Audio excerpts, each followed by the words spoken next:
Hey, what's going on, guys? It's your boy Fight Critic here to give you guys another video. First and foremost, shout out to the Lions Den boxing community. Second of all, shout out to everybody who is taking the time and the energy to go to these fights during these difficult times. Trying to attend these type of events while we have COVID. Going through yet another wave of increased cases and deaths, kind of just like torpedoing what we had previously. Make sure that you are practicing safe guidelines, wearing a mask, staying away from others, washing your hands, sanitizing your hands, however long you feel like as if you need to do it, just so that this way you can protect yourself.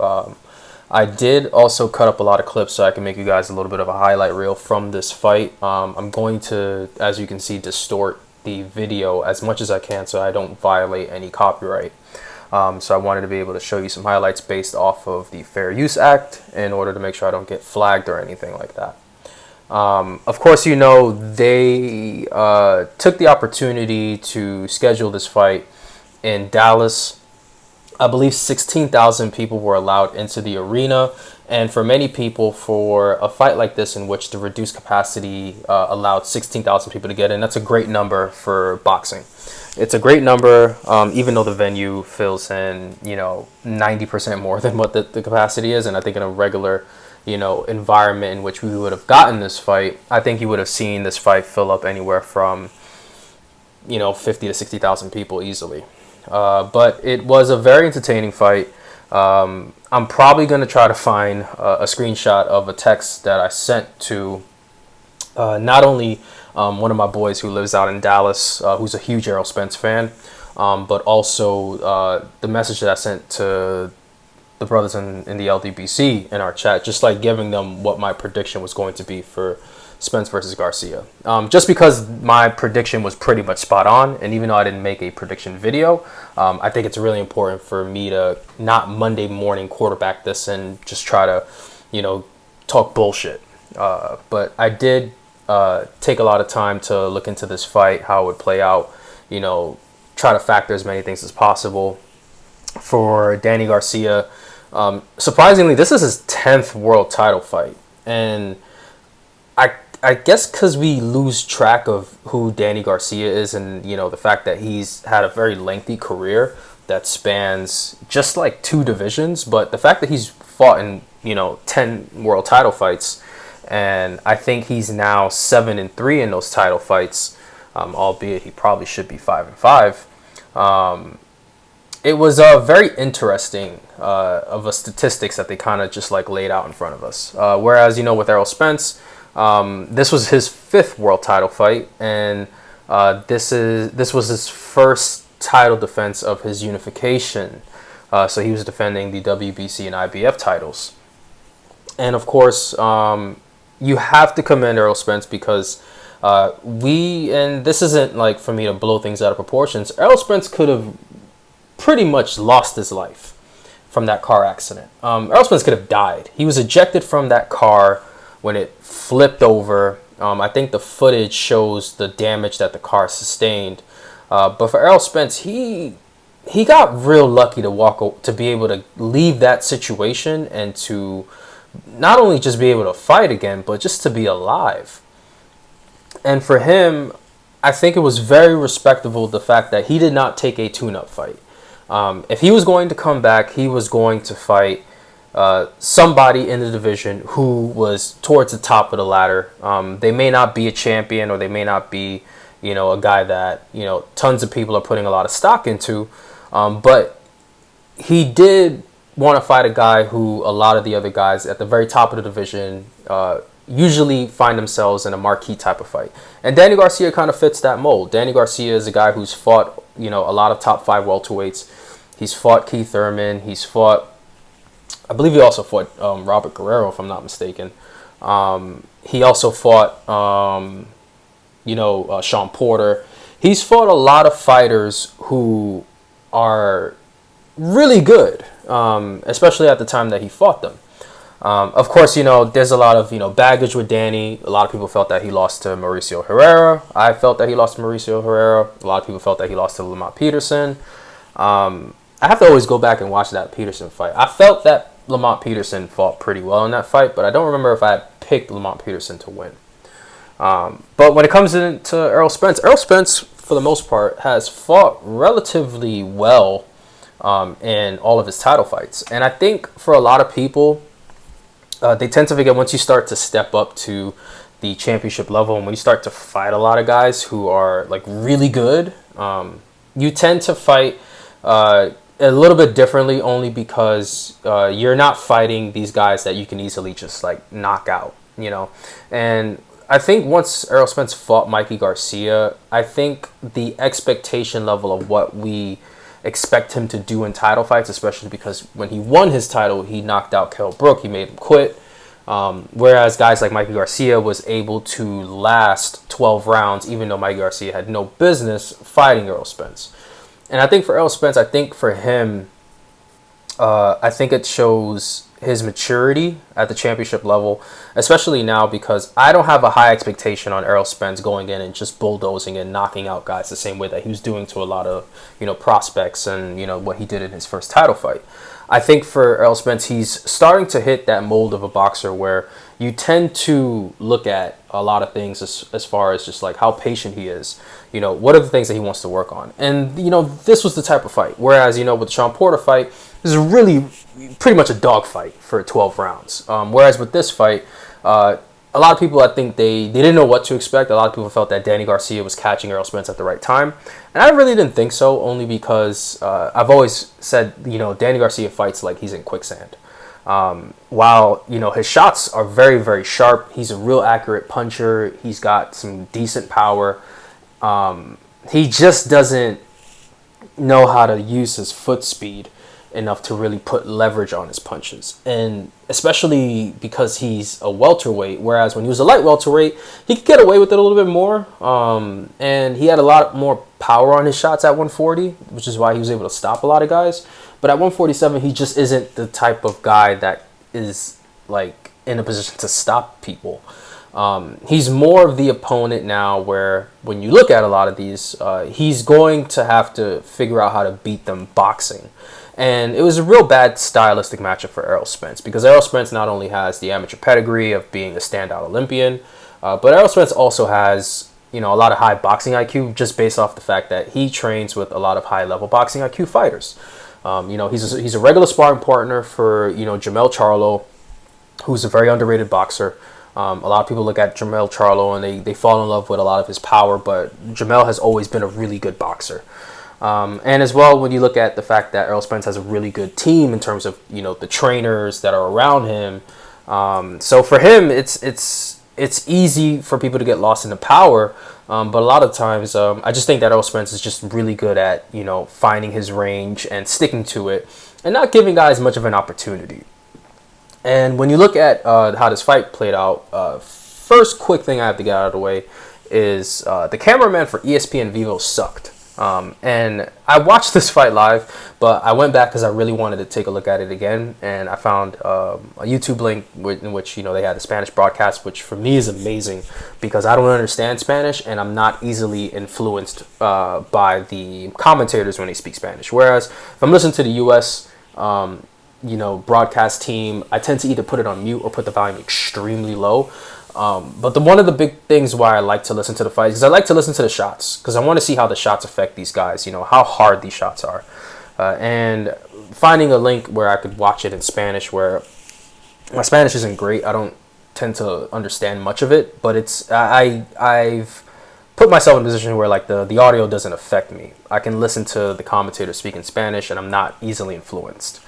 And I think the only real big thing that you could kind of take away from this fight was the headbutt in round 7, which in my opinion didn't really cause much of an issue for either guy, but I did want to call it out because, you know, you got to call out these things in case, you know, something happens or some bullshit happens on the cards. Luckily for us, there was no bullshit on the cards. I believe the cards kind of lined up very similar to how I had my card. And at the same time, the cards were all pretty much fairly even. I don't think anybody like stepped away from this fight saying that the cards are wrong. You know, there wasn't much action early on in the first 2 rounds, but once you got to rounds 3, 4, and 5, things really picked up. I felt that the championship rounds, you saw a lot more into those fights just because there were a lot of heavy exchanges at times. And I think my biggest, takeaway I can say for both fighters is for Danny Garcia. Danny Garcia couldn't have fought any better, to be honest. I didn't look at this performance and say, well, Danny could have did this better, he could have did that better. No, Danny Garcia fought as well as he could have ever fought in this fight. And whereas with other fights where like Mauricio Herrera or, Keith Thurman or Sean Porter, where you can easily find out, where Danny Garcia didn't really fight too well in the Mauricio Herrera fight, Danny Garcia just couldn't land anything in terms of a jab in order to set up his shots. Keith Thurman, he started really, really slow. He let Keith Thurman, his momentum carry him into the late parts of the fight. And then with Sean Porter, Danny Garcia did a horrible job keeping the fight into the center of the ring. Whereas with this fight, Danny Garcia was able to do a lot of really good things. They just weren't good enough in terms of versus the opposition. He had his opportunities to put Errol Spence on the corner and, put him on the ropes. He had opportunities to put, Spence in the center of the ring. He had the opportunities to put Spence on the back foot. And every time he did it, he did really well. It just wasn't enough. And that's because Errol Spence was able to neutralize him. And that's because Errol Spence, as much people like to, look at Spence as being some sort of counterpuncher, I don't consider him much to be a counterpuncher. He's more of a boxer puncher.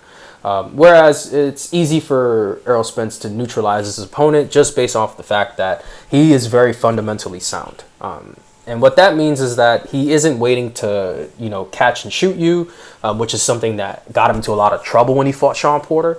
Whereas with this one, he was able to lead and then he was able to fight going backwards as well as stepping on the gas. There was never really a range in which Errol Spence had much difficulty with Danny Garcia. And I scored it 8-4. I thought Danny Garcia won rounds 1-5, rounds 9 and 11. I know a couple people probably have those rounds a little bit differently, but that's just me in my opinion. I thought Spence won the rest of those rounds from 2-4, 6-9, and of course 10 and 12. I thought Spence really fought really well in round 12. Especially because a lot of people usually, when you kind of got the fight in the bag, they expect you to coast, and Errol Spence wasn't going to coast. And I thought it was really commendable of him to come out in the 12th round, same way he came out early in the fight, close the show in fashion. For Danny Garcia, this is a little bit of a wake-up call that, he is probably on his way downward at this point. I don't think there's much of any real opportunity left for him to fight at the championship level unless he's going to be fighting, a Terrence Crawford, or if he's going to be fighting a Manny Pacquiao. But outside of that, I think Danny Garcia is probably going to end up being kind of maneuvered into the gatekeeper realm where he's going to start to fight a lot of top contenders, and that will kind of lead him into his retirement. I think Danny is like 32 at this point. For Errol Spence, he continues to perform really well in his prime. I think Errol Spence has another 2 or 3 years where he can continually improve upon this. I think Spence is 30 at this point. I know he wants to fight Canelo Alvarez at middleweight. And, I kind of like that fight, even though I think that, it's a little bit of a step too far for him. I think Errol Spence would do great at 154.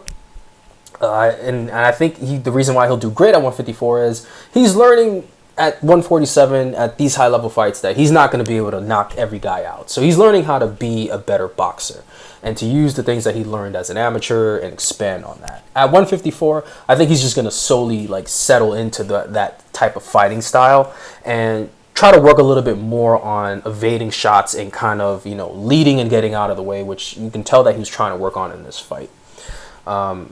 And I much like everybody else, I want to see Errol Spence fight Terrence Crawford because I think Errol Spence wins that fight mostly.